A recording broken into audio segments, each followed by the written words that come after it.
It's my great pleasure to introduce our distinguished guest for today, the award-winning graphic novelist, cartoonist, writer, and educator, Luen Yang.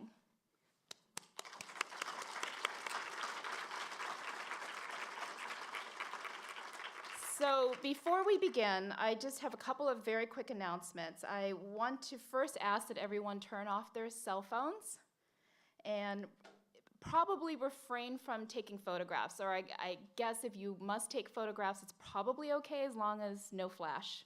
Yeah, he's very easygoing. But the other really important announcement, actually, and everyone needs to pay attention, is that the gallery actually is going to close pretty soon. So I hope no one left anything in the lockers out there, because you're not going to be able to access the lobby once the program is over. So we're going to be asked to exit out the left onto York Street. So you definitely will not be able to go back into the lobby. I'm going to pause for a second. Does anybody need to desperately run to retrieve their belongings? Now would be the time. So if that's not the case, then we can proceed. So my name is Mary Liu. I'm a professor in the Department of History and the Program of American Studies.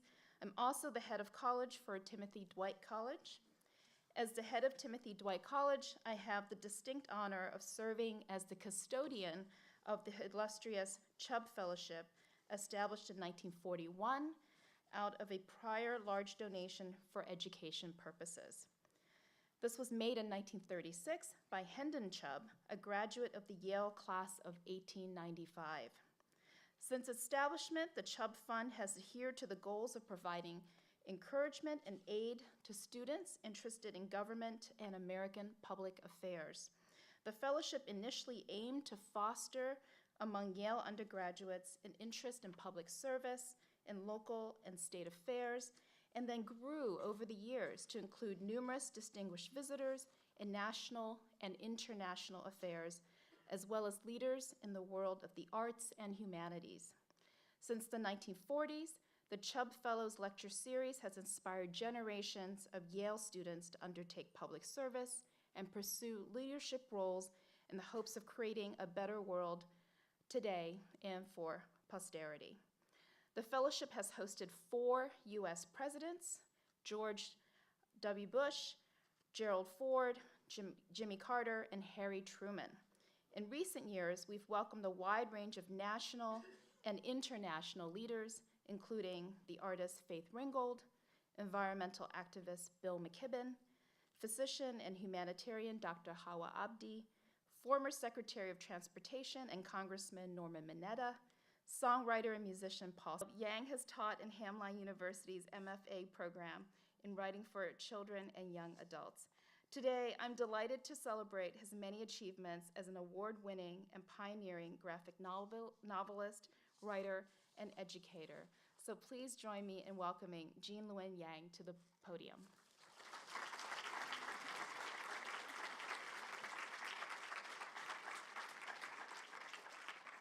Good afternoon, everyone. I can't tell you how honored I am to be up here, to be on this campus. Thank you so much for inviting me. Thank you for sharing your time with me this afternoon. So the fancy title for this talk is The Power of Comics for Inclusivity and Equality. What I'm really going to be talking about is why comics matter. I care about comics because that is what I do for a living. I am a cartoonist. I write and draw comics and graphic novels. I've been doing this for about 20 years.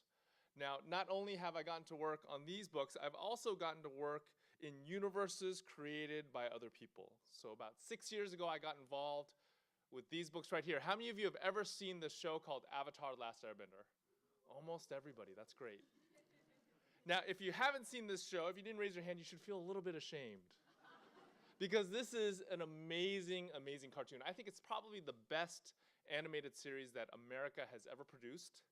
It ran on Nickelodeon from 2005 to 2008.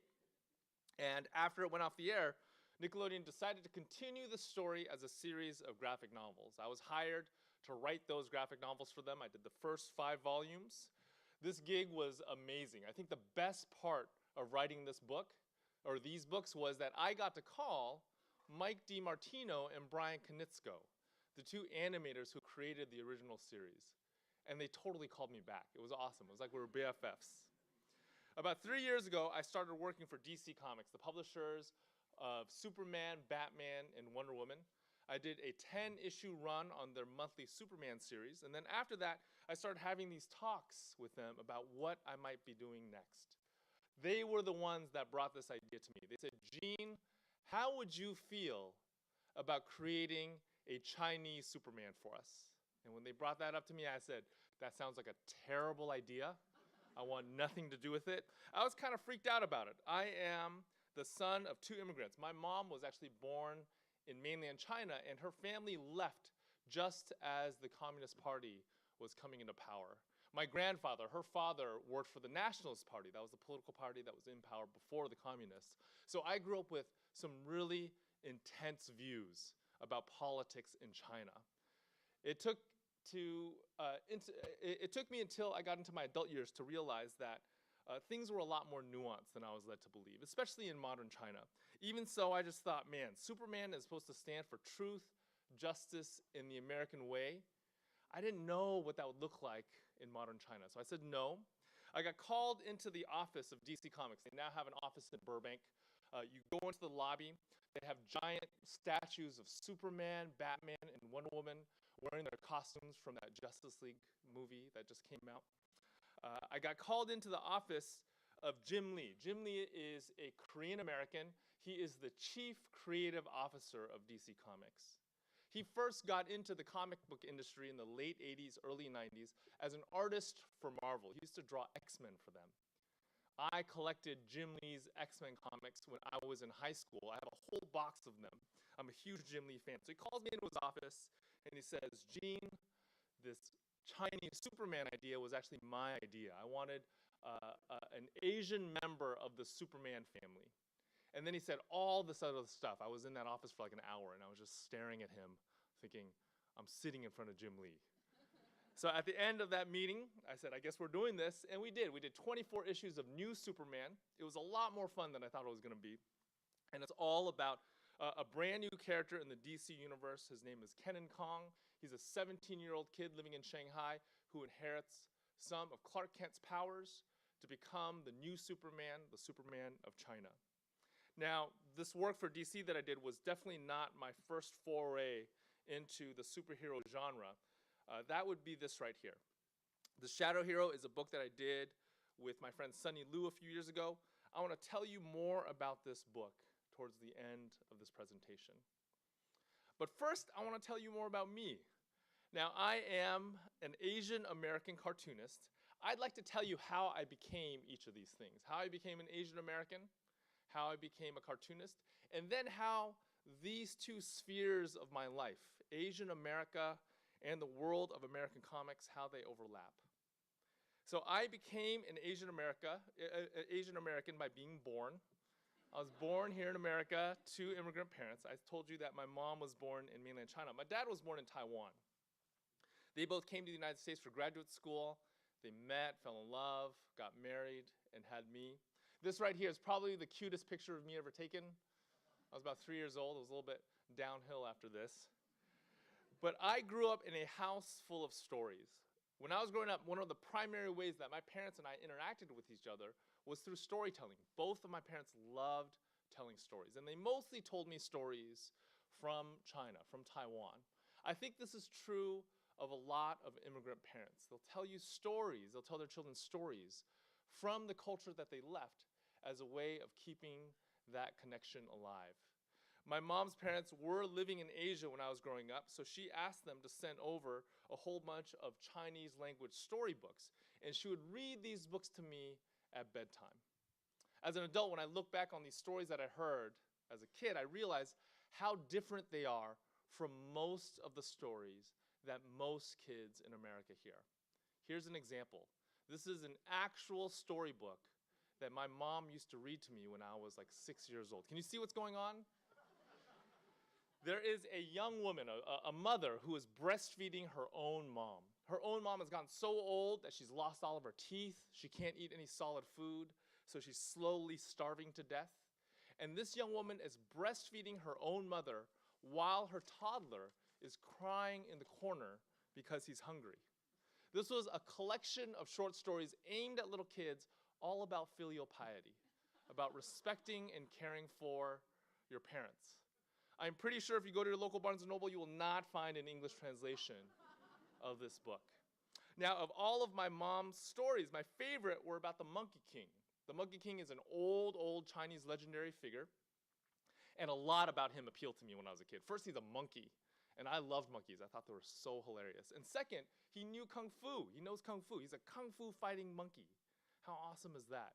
He also has superpowers like an American superhero. He can call a cloud down from the sky, ride it around like a skateboard. He can grow and shrink with the slightest thought. He can change his shape anytime he wants. And my favorite thing about him when I was a kid, he has this magic stick that he beats people with. So the stick, just like him, he can grow and shrink just by him thinking about it. And normally he keeps it the size of a toothpick tucked behind his ear. Whenever he needs to fight, he'll pull it out or grow into a staff. He'll beat down some demon with it. And when he's done, he'll shrink it back down and tuck it back behind his ear. When I was a kid, I thought the Monkey King was so cool. I thought he was the coolest. My mom would sometimes ask me at bedtime, honey, would you like to hear about the Monkey King, or would you like to hear about that young lady who breastfeeds her own mom? And I would always choose the Monkey King. So I grew up with stories. I also grew up drawing. My mom tells me that I started drawing when I was 2 years old, and I basically never stopped. Naturally, when you take stories and drawing and you add them together, you get animation. I remember being a kid and watching animated movies at the theater or animated television shows on my television at home. That was the first time I realized I could tell stories by drawing, and I was fascinated by that. In fact, when I was really little in early elementary school, my lifelong dream was to work for this guy right here. I really wanted to be a Disney animator. I remember in 3rd grade, our teacher made us do these biography reports. We had to choose a famous person and write about them. I chose Walt Disney, and after that, I became obsessed with him. I went to the library. I checked out as many books about Walt Disney's life as I could find. I remember practicing for hours drawing in that classic Disney style. I remember looking up an encyclopedia. For kids, an encyclopedia is like Wikipedia, except it's on paper. So I remember looking up an encyclopedia when the date of Walt Disney's death was, because I was hoping that it would match my birthday, because that would mean that I might be his reincarnation. That didn't work out. I even went to our local mall. At our local mall, there was this poster store, and I special ordered a poster-sized headshot of Walt Disney. Not any of the Disney characters, Walt Disney's head. And when that poster came in, I brought it home. I put it up on my bedroom wall. My friends would come over and they ask, why do you have this picture of a creepy old man in your bedroom? And I'd have to tell them, that's not just any creepy old man, that is Walt Disney. So I desperately wanted to be a Disney animator. This changed in 5th grade. In 5th grade, one night, my mom took me to our local bookstore, and back when I was a kid, every local bookstore had what was called a spinner rack. This was a wireframe rack. They usually stick it in the corner of a store. It would carry a month's worth of comics. You could spin the whole thing, so you could see all those comics. My mom bought this issue of DC Comics Presents for me off of that spinner rack. This was a Superman comic. It tells a tale of Superman teaming up with these other heroes who call themselves the Atomic Knights. Essentially, they wear medieval-style armor and ride around on these giant mutated Dalmatians to fight crime. This comic book blew my mind. I loved it. This comic book turned me into a comic book fan. So I started buying comics, and I have to tell you, even though the very first comic book in my collection was a DC comic, I very quickly became a Marvel fan. You all know that here in America, we have 2 major superhero comic book publishers, Marvel and DC. For some reason, when I was a kid, I just thought Marvel was cooler than DC. DC had like this dorky vibe to them. I remember finding out in the DC universe that there was this character named Aqualad. And I thought, Aqua by itself is dumb. When you add the word lad to it, that is just the dorkiest superhero name ever. So my childhood comic book collection was mostly Marvel comics. Pretty soon after becoming a comic book fan, I became a comic book creator. And this is actually one of my favorite things about the comic book medium. That dividing line between who is a reader and who is the creator, it is super easy to cross. All you need are some pencils, some paper, a healthy ignorance of your own artistic limitations. You just make a comic and there you go. That's exactly what I did. My best friend in 5th grade was this kid named Jeremy Kinyoshi. He was half Jewish, half Japanese. We started making comic books together. At lunch, when our more athletic friends were playing tetherball, we would sit at the lunch tables and come up with stories. Then I would do all the pencils, he would do all the inks. We'd give our originals to his mom, who would take them to work with her, wait till all of her coworkers went home, and sneak photocopies for us. We took these photocopies, we stapled them by hand, we sold them to our friends for 50 cents a piece. We made $8, that was amazing. That was the beginning of my comic book career. Now, Jeremy has since given up on comics. He no longer reads comics or makes comics or collects comics. He's now a doctor. He's a radiologist. He makes a lot of money. He lives in this giant, beautiful house in Hawaii, which is really good for him. But I kept making comics. I kept making comics through the 5th grade, through the 6th grade. I made comics all the way into the 7th grade. Now, in 7th grade, I had this one friend who was just better than me. He was better than me in every way one human being can be better than another. He was smarter than me. He had better grades than me. He was better looking than me. He was more athletic than me. He was better spoken than me. I hung out with a small group of boys in 7th grade. Most of us couldn't even get one girlfriend. And this guy had 6 in a row. That's how awesome he was. One of them was an 8th grader. He was a 7th grader who could date an 8th grader. That's how awesome he was. So one day he sees me reading comics and he says, Gene, if you keep reading those things, you will never get a girlfriend. If there was one thing I was sure of in 7th grade, it was that I wanted a girlfriend. So I listened to him. I stopped buying comics and I took all the money that I would have spent on comic books and I bought this instead. So in the 80s, if you wanted to be awesome, this is the way you would do it. You would buy a denim jacket, you'd put it on, go back to school, and silently proclaim your own awesomeness. So that's what I did. I bought a denim jacket with all that comic book money. I went back to school and I waited for the ladies to come. So I waited through the 7th grade, through the 8th grade, through the 9th grade. And then in 10th grade, I just had to face facts. I looked myself in the mirror and I was like, Gene, this girlfriend thing is not gonna happen for you. And there I was. I had no girlfriend and no comic books. And I was like, man, I can do something about one of these things. So I started buying comic books again. Here are some of my favorite comic books when I was in high school. I loved the Hulk. I also loved this comic book called The Spirit. It was actually a reprint of an old comic strip from the 1940s. It's done by a guy named Will Eisner, who's largely considered the godfather of American comics. The top honor in the American comic book industry is called the Eisner Award. It is named after Will Eisner. That's what a big deal he is. And I also loved Uncle Scrooge when I was 16. I know most Uncle Scrooge fans are like 5. I loved him when I was a teenager. Incidentally, in case you were wondering, I got my first girlfriend about a year after I started buying comic books again. So my friend was totally wrong. You can completely be a nerd and also find love. Nerdiness and romance can be compatible. You know, around this time in junior high and high school, this was also when I started feeling this tension between these two halves of myself, between these two cultures that I felt like I was living in. I felt this tension between being Asian and being an American. I felt this tension between East and West. This is something that I talked about in my 2006 book, American Born Chinese. In that book, I have this character. His name is Timmy. He's the character with the brown hair in these 2 panels. And a lot of the most culturally inappropriate things that are said in the book are said by this character, Timmy. Timmy is based on these kids I knew when I was in junior high. We had this group of boys at my junior high. I'm sure you did not have these folks wherever you grew up. But at my junior high, there was this group of boys that we used to call the stoners. They would wear heavy metal t-shirts. They had ripped jeans. There were rumors that they did these terrible things in the back parking lot after school. Whenever this group of stoners and my group of friends, we were mostly Asian American boys, whenever we passed each other in the halls, they would almost always yell something racist at us. So I took a lot of the words that I heard in the hallways of my junior high and I put them in my book, American Born Chinese. Now, they certainly were not the only bullies on campus. Me and my friends, we were also bullies. There were actually two groups of Asian American boys at my junior high. My friends and I, we were mostly born in the United States. We spoke English without accents. We would wear American clothing. We watched American movies. We listened to American music.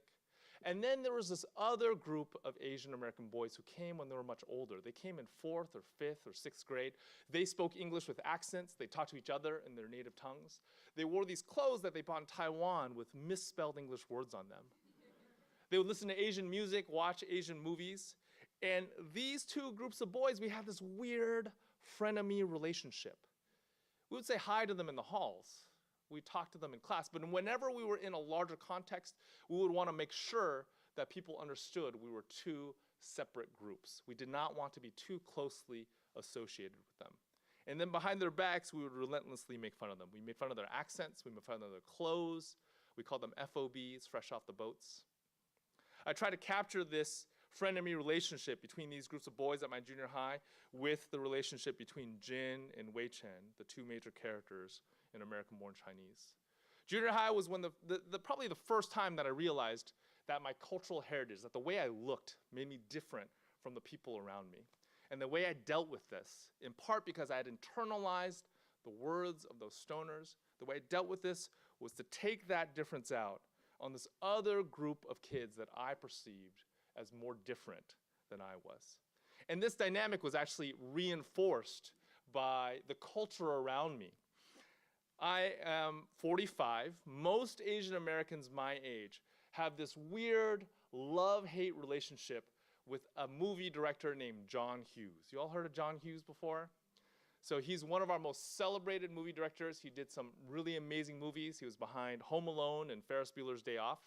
The reason why Asian Americans my age have this love-hate relationship, the love part comes from the fact that a lot of his movies are really great. They're hilarious and heartwarming and funny.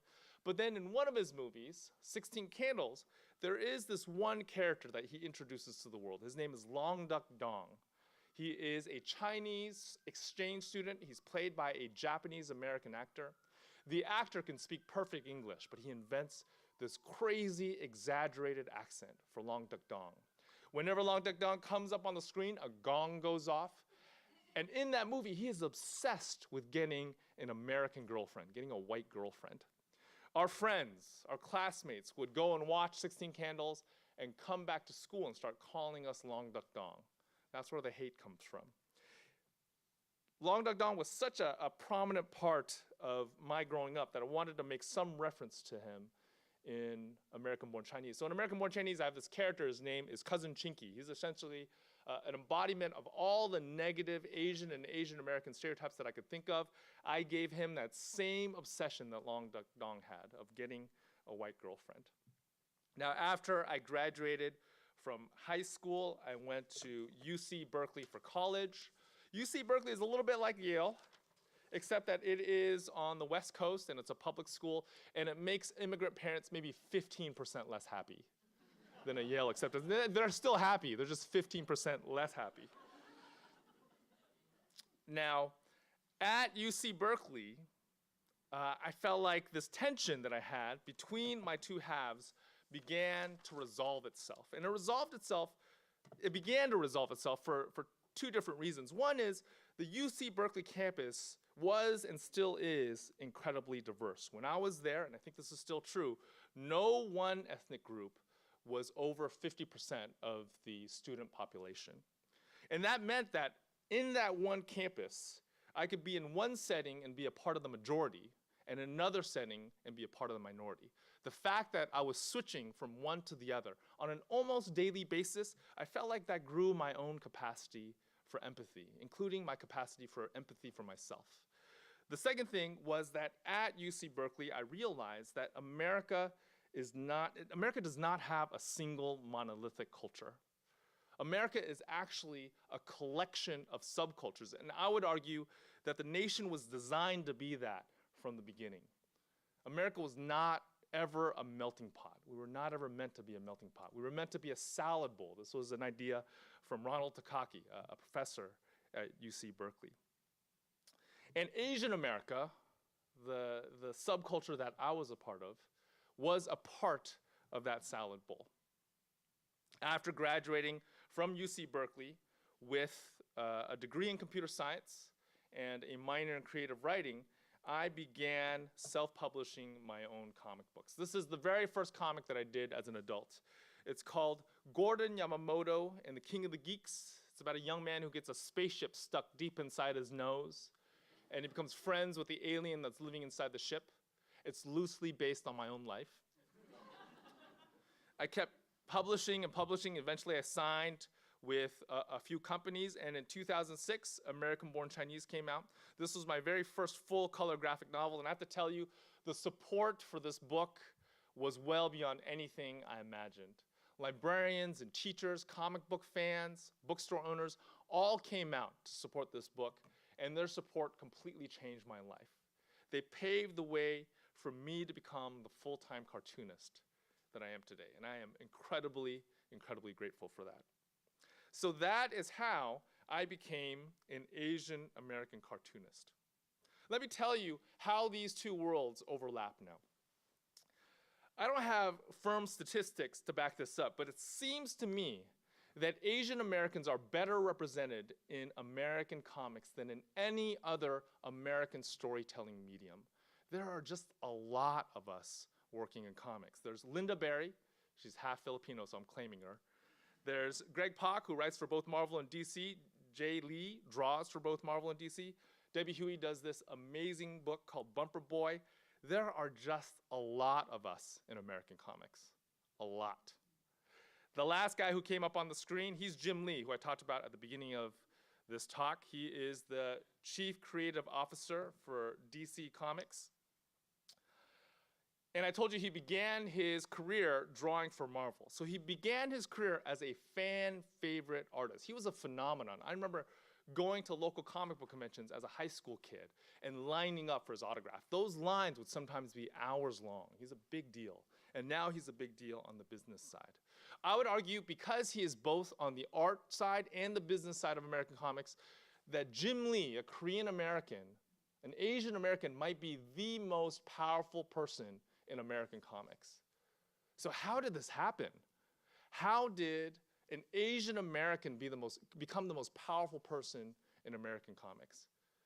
The parents of Asian Americans everywhere are asking, how could this happen? Because working in comics is not one of the approved career paths, right? It is not doctor or lawyer or engineer. And this question of why there's so many Asian Americans in American comics becomes even more perplexing when you look at the history of how Asians and Asian Americans have been depicted in American comics. Here's an example. This is a political cartoon from the late 1800s. During that time, America was seeing this huge influx of Chinese immigrant workers, and many Americans, not all by any means, but many Americans were worried about how all these immigrants were going to affect American culture. So pressure began to build on Congress to do something, and newspapers all over America began publishing images like this. These images were meant to dehumanize these immigrants so that Congress would be willing to act, and they did. In 1882, they passed the Chinese Exclusion Act, which effectively ended all legal immigration from China in the United States for decades. This sort of image was not just limited to early American political cartoons, it was also found in early American comic books. Now, one of the companies that I work for, DC Comics, the DC, those two letters, they got that from Detective Comics, which is their longest running monthly title. So really, the name DC Comics for the company doesn't make any sense. It actually stands for Detective Comics Comics. Makes no sense. Detective Comics is incredibly important to the history of American comics because that is where Batman debuted. This right here is the very first appearance of Batman. But neither the series Detective Comics nor the company DC Comics began with Batman. Batman didn't show up until Detective Comics number 27. DC Comics, the company, didn't even begin with Superman, who debuted a year before Batman in Action Comics number 1. DC Comics introduced themselves to the world with this. This is Detective Comics number 1.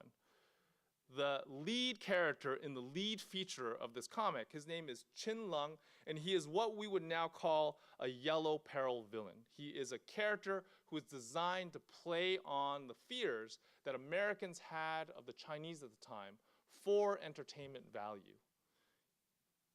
Early American comics are rife with these American peril villains. This guy is probably the most egregious. His name is Egg Foo. He is literally a man-sized yellow egg. Just like Qin Lung, he is a Chinese super genius bent on taking over the Western world, a character designed to play on the fears that Americans had of the Chinese. And believe it or not, Egg Foo is actually still in modern DC Comics. This is what he looks like nowadays. Now, to be fair, every now and then, even in the early days of American comics, Asian or Asian American heroes were introduced. We weren't always villainized. But even when we jumped to the side of good, there were problems with the ways we were depicted. Here's an example. During World War II, DC Comics introduced a team of superhero pilots. They called themselves the Black Hawks. The Black Hawks fought for the Allies, so there was one Black Hawk member for every Allied nation. And they all wore these snazzy blue uniforms, except for the Black Hawk from China. The Black Hawk from China looked like this. His name was General Chop Chop. He even had this crazy catchphrase that he would say whenever he got really, really mad. He would say, "Chop Chop been double clossed," clossed with an L. All of these examples that I've shown you so far are from DC Comics, and they're easy to pick on because they are our oldest comic book company. But Marvel also has their share of yellow peril villains. The most prominent of which is probably this guy right here. His name is the Mandarin. He is the arch nemesis of Iron Man, and he is essentially Fu Manchu with 10 magic rings. I have to tell you, I'm a comic book nerd, and as a comic book nerd, I do like reading old American comic books, even when there's stuff in there that's kind of rough. One day when I was reading through old comics, I came across a character that I feel is well ahead of his time. This character might be the very first Asian American comic book character. His name is Foo Chang. He is an international detective, and he was a backup feature in a series called Pep Comics. Pep Comics' lead feature was a guy called The Shield. He's a patriotic hero in the mold of Captain America, but he does predate Captain America. Some people think that Captain America is actually a ripoff of The Shield.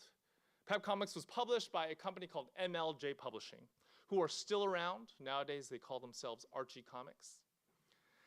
Now, Foo Chang, he was not a superhero. I don't think he was the first Asian American superhero. But what he did have was a magic chess set.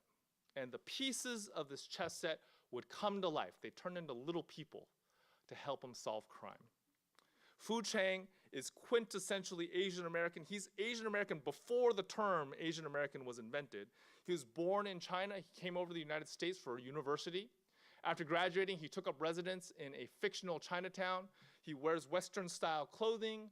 He speaks English without an accent, without mixing up his R's and his L's, all incredibly progressive for its time. Unfortunately, his arch nemesis is a yellow peril villain. His name is the Dragon. And one of the starkest things about these early Fu Chang comics is they show just what a difference in skin color an American education can make. The guy on the right went to American University. The guy on the left did not. In order for Fu Chang to activate his magic chess set, he has to put on traditional Chinese clothing and say an incantation directly to the chess piece. Here's the other thing. What you wear also affects your skin color. Like I said, despite all these problems, I do think that Fu Chang was well ahead of his time. He was not, in my opinion, the first Asian American superhero. That distinction belongs to another character. I'll tell you about him at the end of this presentation.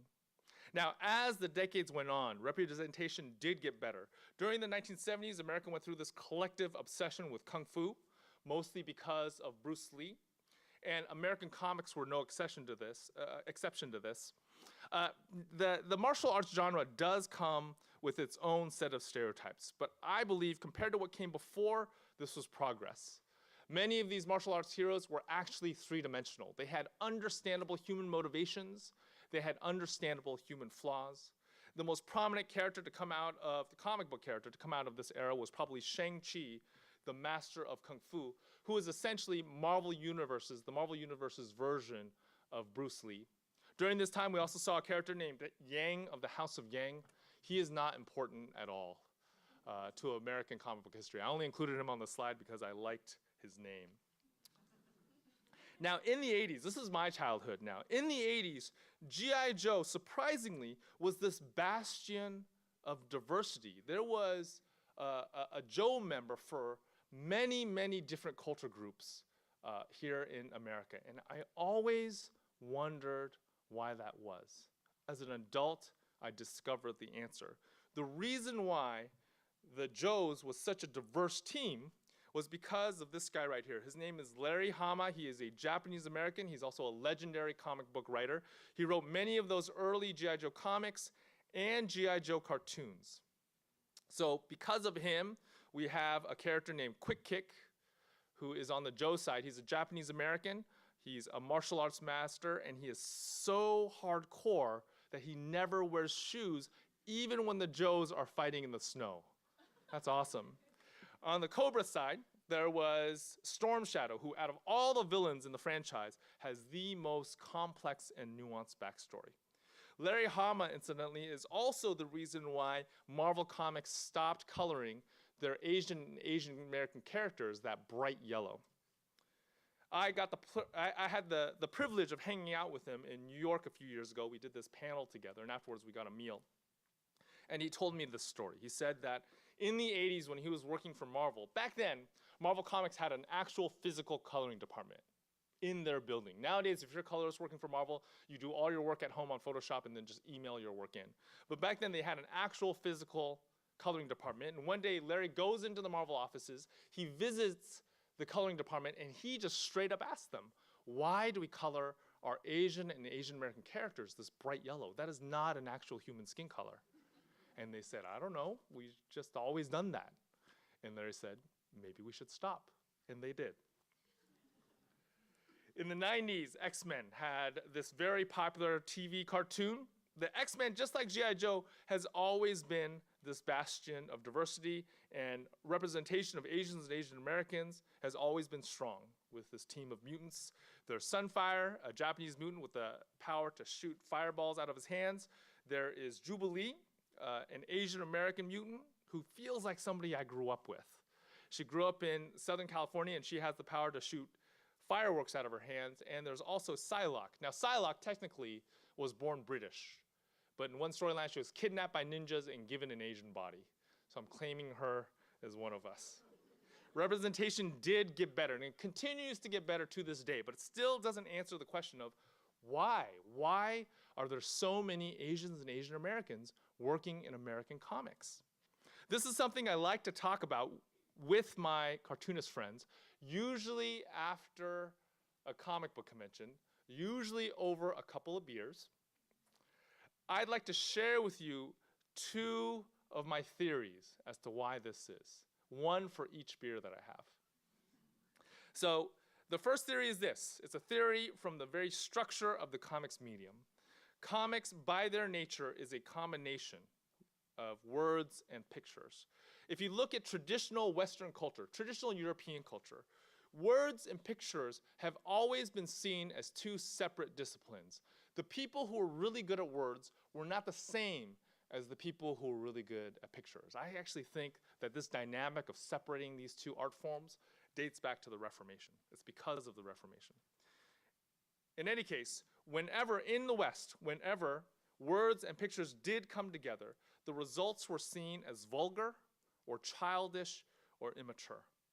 If you look at traditional Eastern cultures, this divide between words and pictures did not exist. It didn't exist not just in the way Eastern cultures write, but also in the way they draw and paint. If you look at traditional Japanese printmaking, traditional Chinese brush painting, the image is almost always paired with words, with poetry. And the work is not considered complete unless both of those elements are there. The work is not considered masterful unless both of those elements are masterful. So maybe there's so many Asian Americans working in American comics today because something about our cultural heritage prepares us for this combination of words and pictures. That's my first theory. My second theory is this. It comes from the origin of the comic book. Now, to talk about this, we have to go back to my own origin. As the child of immigrants, when I was a kid, it was hard for me to find stories with people who looked like me, both in the books that I was reading and in the shows that I was watching. Back in the day, we didn't have an awesome show like Fresh Off the Boat. So maybe I gravitated towards superhero comics because they were the closest thing that I could find. Superhero comics, comic books in general, as a publishing format, got their start in the 1930s, 1933 to be exact.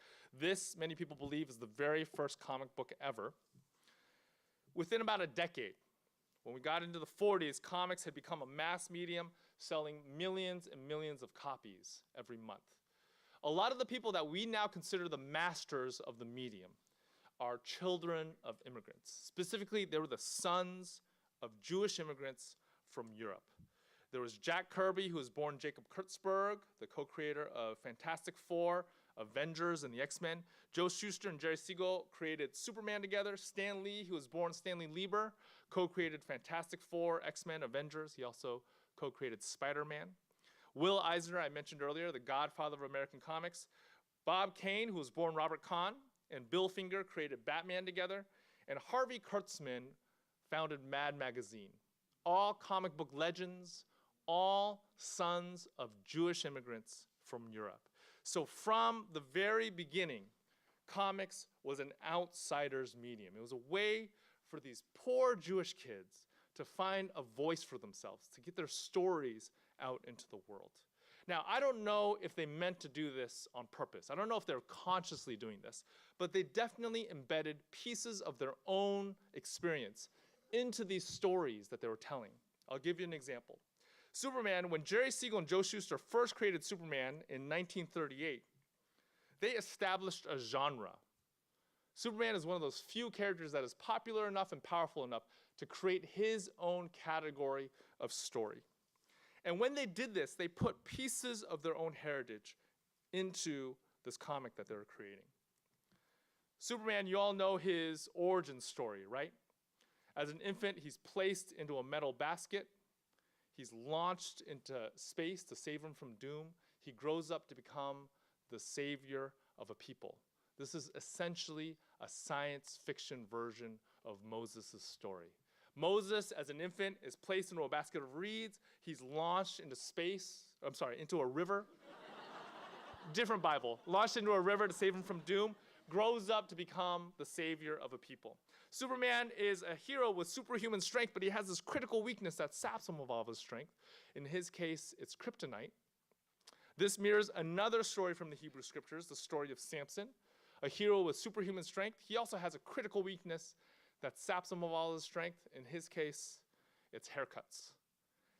Now, the central reality of Superman's life is that he lives in between two cultures.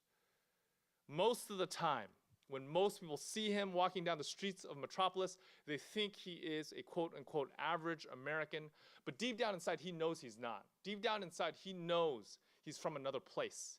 He's from another culture, that he's a foreigner, an alien, an immigrant. And just to get through his daily activities, he has to hide this fact from the people around him. This idea of hiding who you truly are, that was a daily reality for Siegel and Shuster and all their Jewish friends and family, both here in the United States and especially in Europe. Remember, when Superman was getting started in the 1930s, so was World War II. So this idea, this dynamic of being in between cultures, having two different identities, that felt very real to me as an Asian American. I had two different identities. I had a Chinese name that I used at home. I had an American name that I used at school. I spoke two different languages, Mandarin at home and English at school. I lived under two different sets of cultural expectations.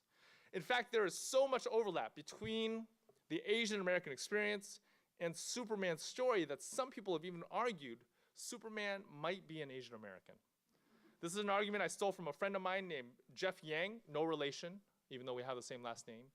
Ancient Yangs were just really good at reproducing. Jeff is one of the editors of Secret Identities, an anthology of stories about Asian American superheroes by Asian American creators.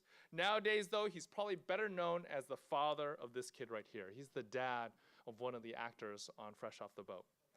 So here's the argument I stole from Jeff that Superman might be an Asian American. I'm gonna lay out all the evidence for you. First, he has black hair. He wears glasses. His coworkers all think he's kind of mild-mannered. He has these two different sets of clothes. He has these normal American clothes that he wears to work every day, and then he has colorful foreign clothes that he pulls out for special occasions. He has two names, an American name, Clark Kent. His foreign name, Kal-El, has a hyphen in it. His parents are non-English speaking scientists who send their kid to America for a better life. Superman's definitely Jewish, but he also might be Asian American. He might be like my friend from 5th grade, Jeremy. He might be an Asian American Jew. You know, there's always been a lot of talk about Superman versus Batman. I have to ask you all, any Batman fans out there? Anyone love Batman? Anyone like Batman more than Superman? Okay, there's a bunch of you. Now, I'm not judging you from up here. I want to make that clear. I'm not judging you. I'm not telling you you're wrong.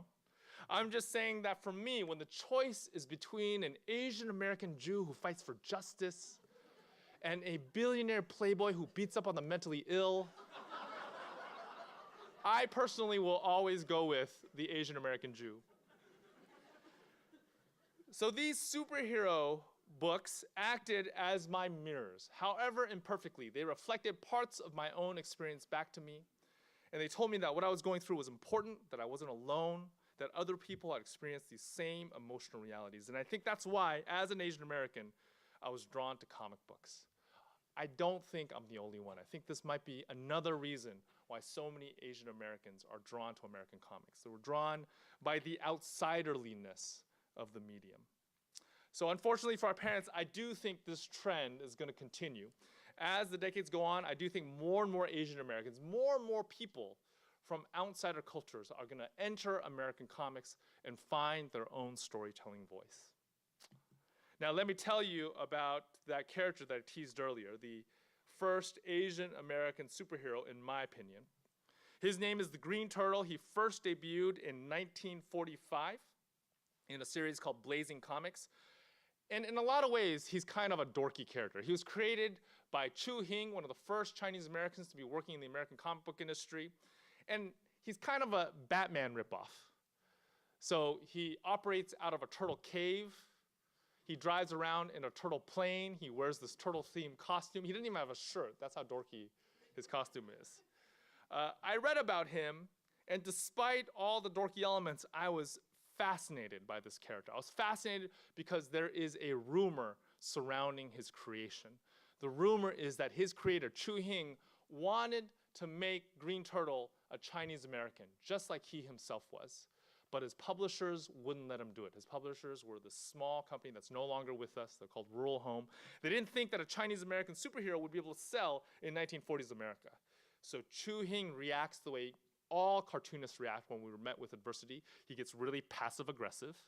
And he draws these early Green Turtle comics so that you almost never see his face. Most of the panels look like this. All you see is his turtle cape. And then whenever he is turned around, something is obscuring his face. It's either a piece of furniture or a character that's standing in the way or his own arm. And the rumor is that Chu Hing did this so that he and his reader could imagine his character as he originally intended, as a Chinese American. I don't know if these rumors are true, but they're intriguing enough to me that I wanted to do a book about it. So I teamed up with a friend of mine named Sunny Liu, and we created a superhero origin for him. The Green Turtle only lasted 5 issues. So Chu Hing never gets around to confirming whether or not he is a Chinese American, never gets around to telling us even his secret origin. So Sunny and Lou and I, we created a secret origin for him. It's called The Shadow Hero. And in our book, we firmly establish him as a Chinese American. I thought about why the Green Turtle captured my imagination. And I think it's this. You know, Asian Americans, we often struggle with this perception of perpetual foreignness. No matter how long our families have been here, no matter whether or not we were born here, people still see us as foreigners. I believe that superheroes are a quintessentially American genre. They were invented here. They became popular as America was entering the world stage.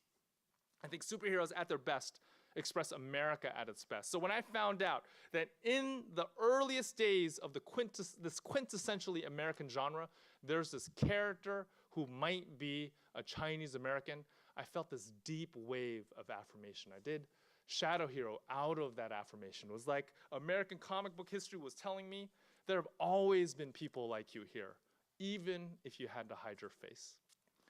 This is in part why I am proud to be a part of a movement called We Need Diverse Books. Right now, we are in a sustained conversation about diversity, not just in American comics and books, but also in just American storytelling in general. Throughout this presentation, I've been drawing on the work of Dr. Rudine Sims Bishop. She teaches at The Ohio State University, and she wrote an article called Mirrors, Windows, and Sliding Glass Doors that gave us a way to talk about diversity in literature. I believe we need diverse books because every reader needs books that are mirrors and books that are windows. Books that are mirrors reflect our own experiences back to us, and by doing that, they teach us to love ourselves. Books that are windows give us glimpses of the lives of people who, at least on the surface, seem very different from us. And by doing that, they teach us to love others. I believe that these two things, working in conjunction, being able to love other people the way we love ourselves, that is a foundation of a just and moral society. And that is why I am a part of the Reading Without Walls program. The way this program works is you and your community set a due date for yourselves. And then by the end of that due date, you just have to do one of three things. One, read a book about a character who doesn't look like you or live like you. Two, read a book about a topic that you don't know much about. Or three, read a book in a format that you don't normally read for fun. If you really want to go for the gold, find one book that fits all three criteria.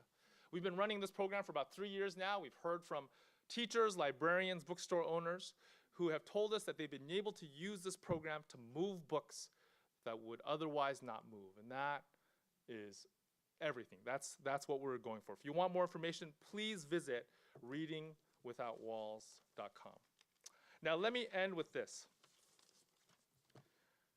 I want to tell you that comics matter.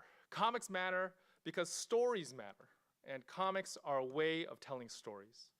Each of us has this voice inside of our heads that is constantly taking the events of our lives and weaving them into a narrative, into a story.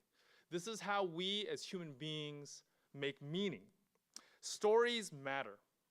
How we are portrayed in the stories of our culture matters because those stories influence the narrative that's inside of our heads. They affect the dreams and aspirations we allow ourselves to have. They affect which risks we are willing to take. Stories also influence how others see us. They affect how the people around us receive our words, our ideas, and our humanity. When they look at us, do they see egg foo? Do they see long duck dong? Or do they see three-dimensional human beings?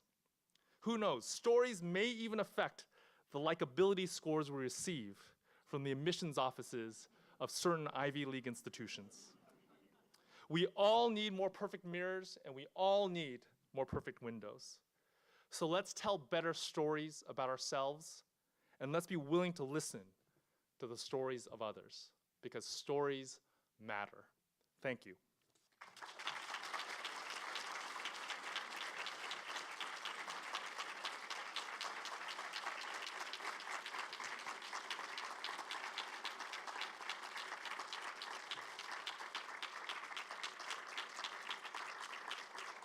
Thank you. Now, I think we have some time for questions. Are there any questions I can answer for any of you about anything? Yes? So I was just curious your opinion on, so I was thinking of actually egg foo as my example. So all these old yellow Peril characters, I feel like there's been attempts recently to, I don't know if the right term is, rehabilitate them. Like in egg foo, they tried to bring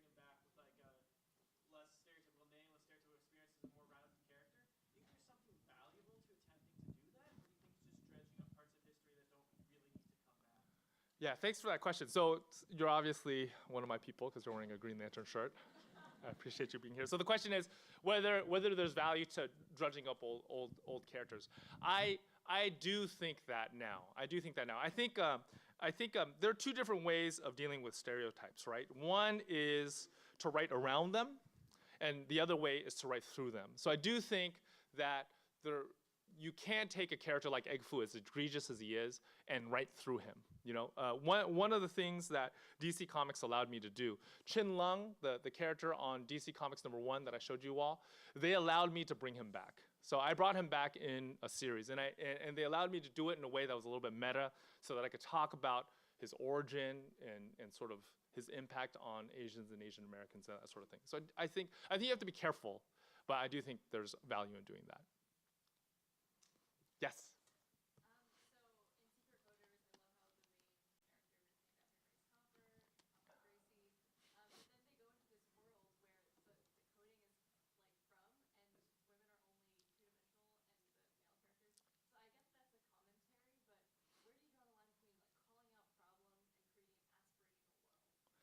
Yeah, good question. Do you have an answer for that? I would love an answer. Oh, okay. Well, okay. So, Secret Coders. First of all, thank you for reading it. Secret Coders is a middle grade series that I did with a friend of mine named Mike Holmes. There are 6 volumes out. The 6th volume just came out a few weeks ago, and we're trying to teach kids the fundamentals of computer science while also telling them an entertaining story. So in that book, the main character is a young girl who's named after probably the most important coder in the history of computer science, a woman by the name of Grace Murray Hopper. And you're also talking about how you're kind of spoiling it, but that's fine. The coders go into this alternate dimension that is flat, and in that dimension, women are at the very bottom of the social hierarchy. And they're just lines. Everybody else is shapes. All the men are shapes, and they're just lines. I actually did not make that up. So that's actually from a science fiction classic called Flatland. Like, have you read Flatland? It's by a guy named Edwin Abbott, and it's an amazing book. You all should read Flatland. You could find a public domain version of it somewhere, right? You can download it for free on Kindle. You can buy copies of it like anywhere. Any bookstore will have it. And it's a book about math. It's a book about religion. It's a book about social hierarchy and politics, and it covers all of it in such an amazing way. But it also talks about gender dynamics, and the commentary that I've read said that if you look at Abbott's life, he was an advocate for girls' education when that was not a given.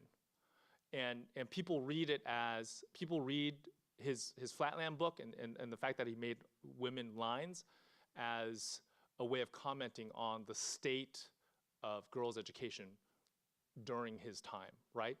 But I don't know. I think it's a rough book. I think that aspect of the book is kind of rough, and I debated for a long time whether to include that, because there are modern adaptations of Flatland where they just make all the women's shapes just like the men are, you know?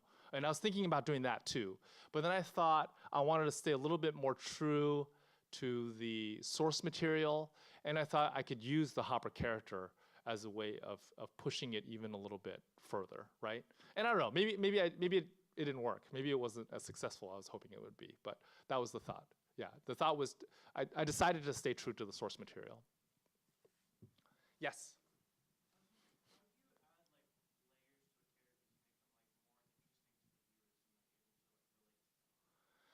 Yeah, so that's a question that writers are constantly struggling with, you know, is how do you make characters more three-dimensional and more interesting to the viewer? One thing I do is I like to base my characters off of real people that I know or people that I read about. I think that's helpful. And second is, I think as I'm writing, I try to be open to the character revealing themselves more to me on the page. That doesn't always happen, but I try. You know, every now and then, like, writing is this thing where you have to rely on the muse. And the muse is kind of a jerk sometimes. Sometimes they don't show up, and it's just, you know. So I think if I set aside time, regular time every day to write, and I write my characters with the intention of listening to them when they reveal themselves to me, Sooner or later they do. Sooner or later they do. Yes. So for Chinese Superman, for Chinese Superman, did you go back to China to do primary source research there? And also, have you been back to China with your parents? And have you, I guess, if you did, what was that experience like? Yeah, so for Chinese Superman, I was not able to go back to China to do research, unfortunately. I did work with an artist who was based out of Shanghai, so I would constantly be bouncing things off of him. And then I also had a friend who lived in Shanghai that I would ask about, but I didn't have first-person experience, which I wanted, but I wasn't able to swing it. I have only been back to China twice. I went once when I was a high school teacher. We took a group of 12 students there. It was kind of crazy. It was super fun, but it was also kind of crazy. You know, I have to say that before I went, I had a friend who was a Spanish teacher who taught on the same campus, and she would do this every year. She would take a group of students to Spain every year. And she told me, she said, Gene, you gotta make sure they don't go out clubbing at night.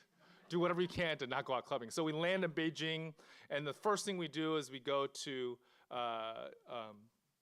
the square, like Tiananmen Square, and we see these soldiers marching in perfect formation down the square. Never had a problem with students wanting to sneak out. They just stayed in the hotel just like they were supposed to, the whole trip. So that was the first time. The second time I went as an author, I did a school visit at an international school in Shanghai. Both of those times, my parents did not come with me. I think going to China was a really interesting experience for me because I felt like I was remembering things from a dream. Like everything felt familiar but new. Like I should know what it is, but I don't, you know? Like I had heard about it through an echo. That's what it felt like the whole time. Yes? So the landscape of American visual media had these limitations, which you turned into opportunities to create a new landscape. So for people in the room now who may be making comics in the future, or the children of people in this room, what kind of landscape are you creating? What kind of limitations does it still have? And what kind of opportunities would you like future graphic novelists to take? Yeah, I mean, first, I do think that we can see evidence of the trend that I was talking about just all around us in the world of comics. You know, I would say that diversity among creators is greater than it's ever been in the American comic book industry, and it's great to see. You know, we are seeing stories that are being published now that would be unimaginable just maybe 5 or 10 years ago. So one of the biggest examples of this is from Marvel Comics. One of their most prominent superheroes right now is Ms. Marvel, who is the first Muslim American superhero to hold her own title. And when that came out, nobody thought it would fly, but it totally did. It was a huge hit. So I think it's great. I think it's great. I also think that we do, like barriers, I would say that every generation creates barriers for the one that comes after, and we often are unaware of what those barriers are until we kind of get out of the way. So I'm sure that there are problems that we're creating right now just from the way we're telling stories, and there's no way for us to see it until the next generation comes up. Yes? I have to confess, I haven't read your wonderful comic books, but I'm quite impressed with your message about stories matter. And I guess my question is, given the current situation in America, and thinking about being a Chinese or an Asian American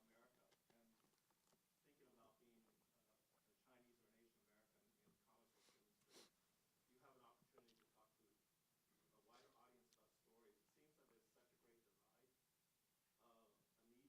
talking about diversity. You were talking about windows and mirrors and so forth. But where do you find any kind of barriers to that? And I guess I'm also thinking about the political cartoon industry, you know, where there's a lot of discussion about what's going on, and it's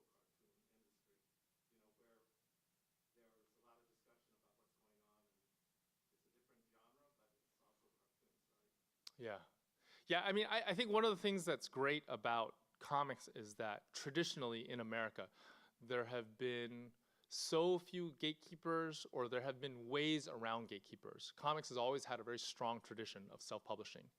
I think in traditional books, self-publishing has always had like a illusory aura. Like you tell somebody you're an author, they go, wow. And then you tell them you're a self-published author and they go, oh.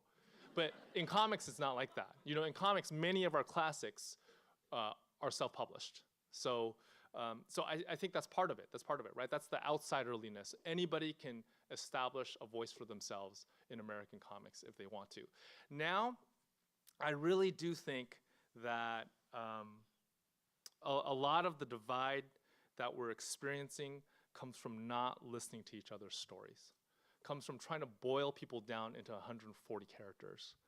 Like human beings are complex. We think and act and feel in very complex ways. In order for you to really understand human beings or a group of human beings, you have to be willing to spend a good amount of time with their stories. So I wonder, again, I don't have the data to back this up, but I wonder if it does have something to do with the decline of reading. When you read, you are really spending quality time with a text. You're really spending quality time with that author. And I think that's part of the solution, is encouraging more quality time with people's stories. Yes? That brings up a question I have, which is the popularity of graphic novels and comics in general. That in this day and age, for example, in high school education, it's being said that you cannot get young men to read any book, but they will read graphic novels. And it's one of the reasons that we've seen an emergence of a lot of literature coming to the fore in the form of a graphic novel. And so that would be a question that I would have is regarding sort of the world of graphic novels and comic books, if there's a kind of embrace of that emerging place in the world of literature and education of young people. Yeah, I mean, I think there are two ways in which graphic novels can fit in the American education system. One is as an on-ramp to the discipline of reading, to the habit of reading. And we've seen that, right? There are stories, anecdotal, over and over again, of kids who don't like to read, who begin to read graphic novels and are eventually introduced to the wider world of reading. The School Library Journal published a study that found that the very presence of graphic novels in a school library ups the circulation of non-graphic material by almost 30%. So the kids might come for graphic novels, but they'll stay for the other stuff as well. So that's one way. The second way I do think is that graphic novels are a medium worthy of study in and of themselves. In the modern world, what I think is that graphic novels are a great way of training, especially young readers, in the skills of visual literacy. I do think we have to be more critical about what we see. And reading graphic novels within a classroom setting is a great way of training kids to do that. So it sounds like we're out of time. I want to thank you all for being here. It really was a pleasure and an honor to talk to you all. Thank you.